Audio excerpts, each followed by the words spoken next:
from the Yorktown. Dominating the entire area is a helicopter with a big floodlight. So the entire area should be visible from the Yorktown.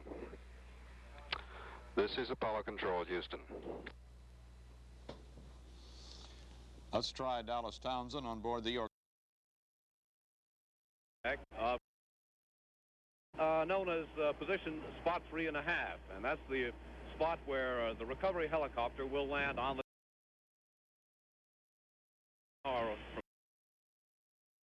with the flight position, Dr. Clarence Jernigan, and they will be greeted there by Captain John Fifield, the commanding officer of the Yorktown.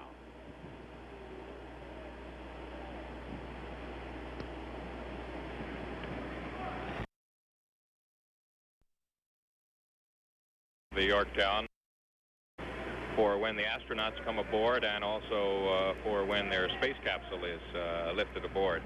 I think we already showed you this this dolly that will be used to lash down the spacecraft when it's brought aboard.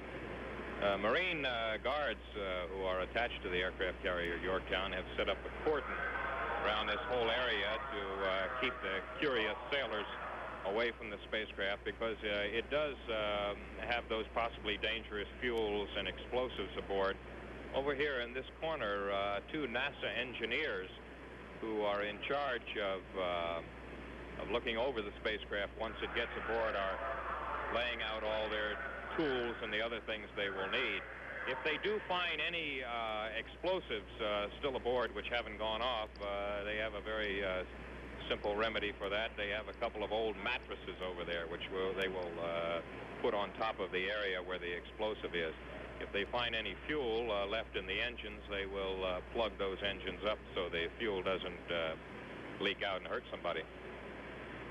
When the astronauts finally are aboard and have gone through their welcoming ceremony up on the deck, they will come down this number 3 elevator and walk across this cordoned off area and through or down a steep metal stairway to the ship's hospital, or sick bay as it's called on the ship.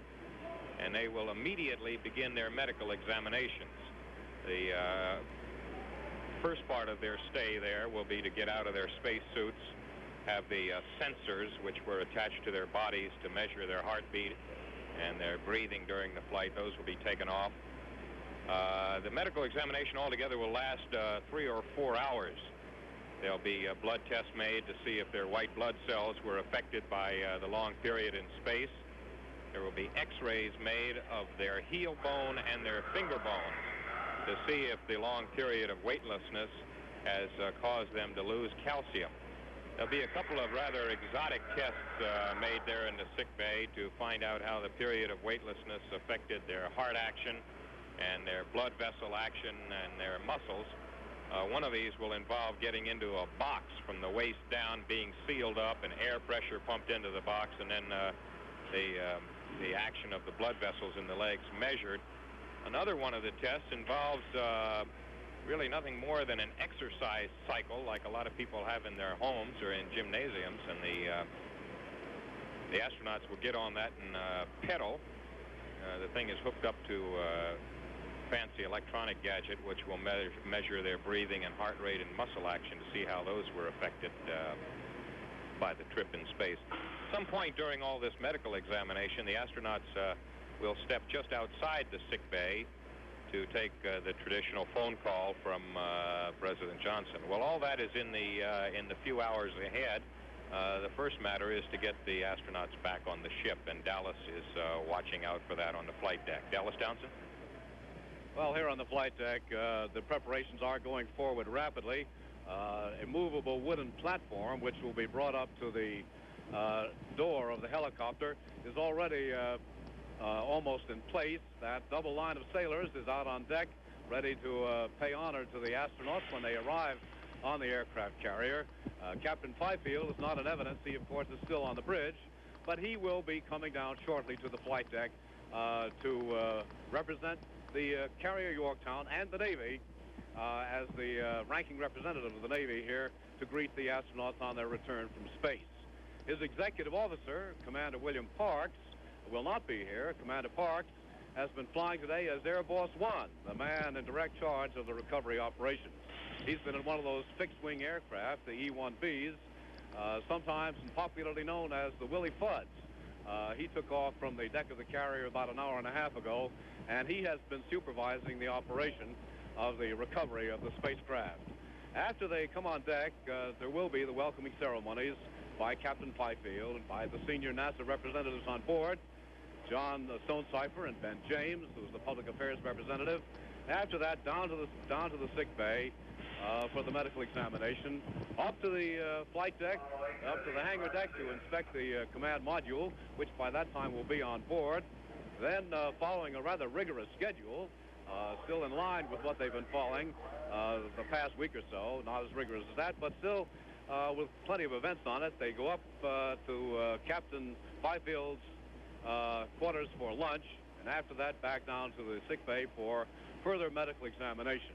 This evening they'll appear in the Yorktown wardroom for dinner with the officers, and then they will come out on the hangar deck at a ceremony at which Captain Lovell will re-enlist a number of members of the crew of the Yorktown.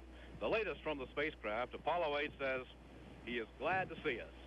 And I'm sure that that sentiment is reciprocated by every member of the crew and all others on board the aircraft carrier. We certainly are glad to see Apollo 8. Dallas Townsend reporting from the Yorktown.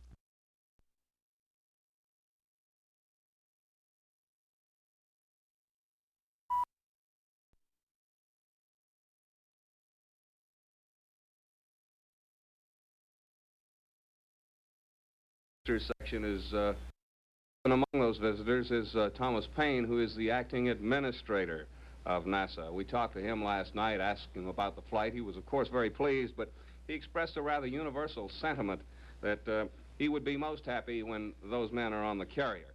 And, of course, that's what's being waited for now. The families of the astronauts have not said anything yet. We can certainly assume they're happy, and they're waiting until Borman, Lovell, and Anders are on the carrier, too, and then we'll hear more from them. But it's a pretty happy time down here right now, Walter. We've only had one occasion. Our suborbital been on the surface of the water. And that was in the second suborbital flight flown by Gus Grissom in his Mercury capsule. And as you remember, he sank in one of the deepest points of the Atlantic. His capsule did, that is. He was pulled away after going into the water just barely in time. Gus Grissom later to lose his life in the fire aboard the Apollo 204 spacecraft at Cape Kennedy. Borman reported to the helicopter crew, or asked the helicopter crew just a moment ago, do you see us? And the chopper commander said, of course they did, and then they turned on the lights, so it was clear that they saw them. That's the recovery chopper number 3, as you've heard Dallas Townsend report from the aircraft carrier Yorktown.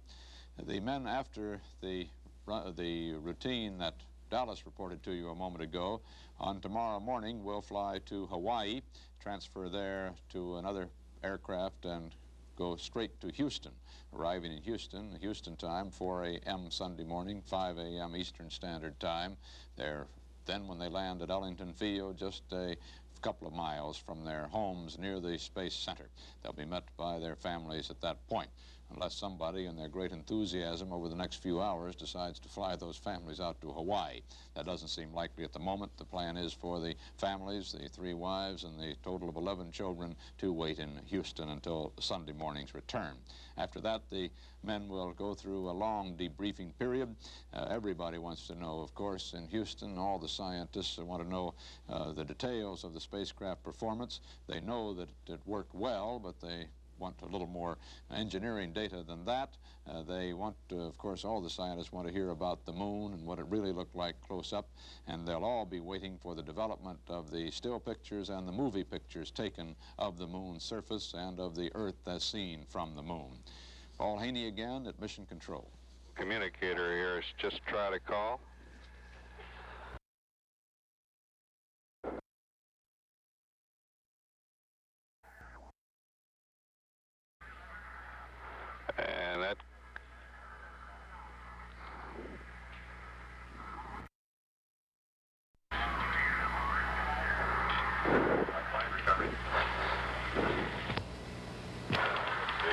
Well, while we try to establish the communication on that shot, we've been advised that the ship is now 3,800 yards away, and it's off the port side of the ship. Well, the Yorktown has also advised us that in about 14 minutes they expect to deploy their first swimmers. About 14 minutes from now. This is Apollo Control, Houston.